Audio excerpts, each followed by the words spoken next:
Hello, hello, hello. I'm very excited. We are here with another episode of Beyond the Game PE. And this episode is kind of cool because Kyle hit me up like, yo, watch some of the stuff, got some ideas for you. And I love that. So before we go any further, Kyle, want to tell us a little bit about yourself, please? Sure. I teach elementary PE in Scottsdale, Arizona, and been teaching for 8 years now. Have a wonderful principal that loves PE and supports it, so that's very lucky there. Excited we're going International Baccalaureate School, so we're going PYP, so that's a good way to get kids to learn about being globally minded and inquiry and things like that. So I'm really excited about that. Kind of stretches me out of my comfort zone, but I'm excited about that. Yeah, I like that. I like when we continue the journey and try to push ourselves. So For sure. that's really cool. All right. So with no further ado, what we have going on over here is we actually have three steps to this. So we will go through it as quickly as possible, still hitting all the main points. Can you tell us a little bit about the warm-up game? For sure. And thanks, Mike Graham, for making that activity sheet for me. Legend. Yeah, legend. Basically, I saw his, I don't know if he came up with it, but I saw it from him first about pizza delivery tag. But I wanted to incorporate some short-handed implements because we were working on that coming up. So I took the same ideas and kind of put my own spin on it. And that way we could work on a lot of things, catching, balancing, traveling. And the kids absolutely loved it. All right, cool. So this is pancake tag. You have something on the paddle. You're walking around, correct? And then Correct, yeah. all right. So now, are we building on pancake tag? Is that what the next video is going to show us? So pancake tags basically, trying to come up with offensive and defensive strategies. You want to be the last one to have that on your paddle still. So yes, this is striker ball. I've Now seen for it. pancake tag, are the kids are they knocking it off with their free hands? Is that what the idea is? And you're trying to keep it away on the one side and try to knock them off on the other? Yes. So they're you can play a couple different ways depending on what kind of class you have. Some are can handle the competition, some can't. So sometimes I have one. They all start on one side, and then if they get their pancake dropped, they go to the other side, and then once they get it dropped on that side, they toss it and catch it 5 times. Or you can play it where no matter who gets out, they just toss it and catch it 5 times and get back in. So it's kind of lots of different ways to play it. All right, so here it is. Now we have the video of the pancake tag here. Perfect. So everyone can see. So now, did you have them sliding? I see this lady sliding right here, or was that just a natural So movement? I said come up with the best way to move, and considering, well, I basically let them kind of figure it out. I think that's important to let them be creative there. And so that kid dropped it. This was they all started on this close side, and then when they dropped it, they continued to play on the other side. This was a class that could handle that competition. But like I said, some of the younger classes we play, if you drop it, no matter what, you go to the perimeter and do 5 tosses and catches, which is working on that hand-eye coordination. That's really important. Nice, and I love with the other idea. If you get it out, go to the other side, play there. You get out there, go back to the other side. Keep switching them back and forth. On there again, we're trying to eliminate elimination. All right, so we did our pancake tag. Really cool activity. Now we still have the paddles out. What's going on with this? So I've seen striker ball in a lot of ways. I have not seen it with paddles. I'm sure it's out there. But we were working on first of all, how to hold the paddle and how to swing it effectively. Offensive and defensive strategies here. You see, I don't know if you can see Captain Pete's poster in the background there. So we're trying to come up with activity. Talking about in the background, up back here on this wall? Yeah, right there. Yeah. So that's Captain Pete's. Okay. So we always talk about, I asked them, is there cardiovascular endurance in this? And they showed me a thumbs up or thumbs down. And so this game, it had pretty much almost every health and skill-related component in it. And we have to have those in order to play. So kind of justified to get them to understand how many good things are in this game. So this kid let it go past, everyone else is jumping jacks until he gets back. And then they keep on playing. So I didn't have them necessarily keep score.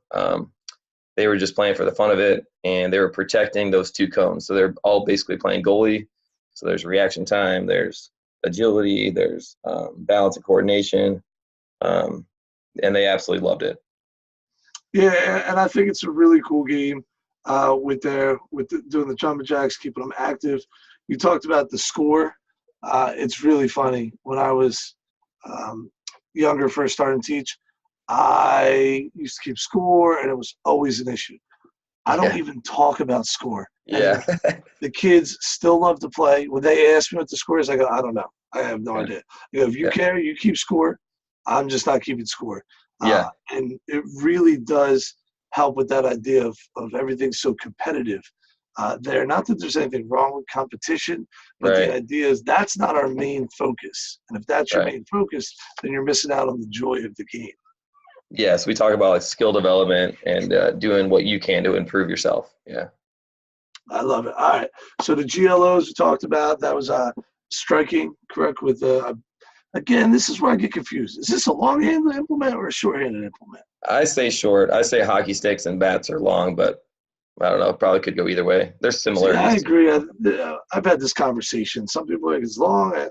Anyway, all right. So where did this activity fall? So the pancake tag and then leading up to striker, was this a unit or was this a one-day activity? How'd you do this? Yeah. So we did short implements first for a couple of days, then we did long implements with some hockey and some batting. So the pancake tag was a warm up, instant activity, and then we went to the striker ball after we kind of know how to hold the paddle, how to be safe with it, and then we move on to work on the striker ball. Yeah. All right. So let's go to the equity question. If you have students at different levels or you have children with special needs in there, there's students with handicaps, what are the different levels you put in to ensure everyone can play this game? For sure. With the pancake tag, there's lots of different things you can hold. Poly spots. You can use a tennis racket to make it a little bit easier for them to balance. And, you can always have a helper. I didn't have anyone that couldn't do it in that class. So, but to make it more challenging too, you can have the other hand, one hand behind the back, only sliding, only backwards. So you can kind of modify it based on your needs of your students. Yeah, I like that. And then, if you get the skipping in there, backward skipping Mm-hmm. for the challenge part on there. And I like, obviously, the variety of equipment to meet the needs of students where there are. So our DOK levels. So obviously we have the recall of how do you hold the stick, Mm-hmm. skills and concepts on there. We're working with striking. Let's go to the third level. Where's the reasoning? Where's the strategy going on in this activity? Yeah, so first of all, I asked them to come up with their own strategies and share with a partner. And we talk about what strategies are similar and different than previous games we played, and how do you know, and what might these be helpful in the future with not even PE specific necessarily. We talk about hand-eye coordination. Somebody said it would help with handwriting, so I was really impressed with that. They can make that connection. Someone said chopping vegetables. That made me happy too. So understanding that it's more than a game, and stretching beyond just the PE realm as well. Yeah, I love that. If we can make those outside connections, that's fantastic. Did you give them any opportunities to build on top of the game, to add any rules or different variety of things on there? Yeah, I'm a big proponent of. I can't remember where I found this what it was, but they said, "Is it more fun? Is it safe? Is it active?" And if it's yes, yes, yes, they are willing. They can come up with their own rules, and I just give the final approval. And so one time we played just with the non-dominant hand, the non-favorite hand, because they were all okay with it. It was safe. It made it a little bit more fun. So I think giving them that voice choice is important. More ownership for them, and they feel more a part of the class too. Yeah, we could also steal from them. There's so many activities I've done where I do the first couple bills or levels, and then we sit down and we democratically talk about, all right, what do we need to do to make this game better on there? And then a lot of times their activities are way better than anything I come up with or Yeah. see on there. All right, so I believe that's everything I have. Anything we missed or anything you want to talk about? I think we're good. I want to let people know about my shirt here. Shout out Okay. to Jason Steele for creating that. I tweet PE for PE programs that have an unfortunate event, so it all goes to the proceeds go to help those schools in need. And also, I'm moderating the SB chat on April 2nd about national board certification. So I would love to invite as many people that are interested or to learn about it as possible. So that's April 2nd. I think it's at 8 Eastern time, I want to say. So come on aboard, and I can share all the things that national board can bring to the PE community and beyond. All right. Well, thank you very much, Kyle. We appreciate your time. All right. Thanks, Justin. Appreciate it.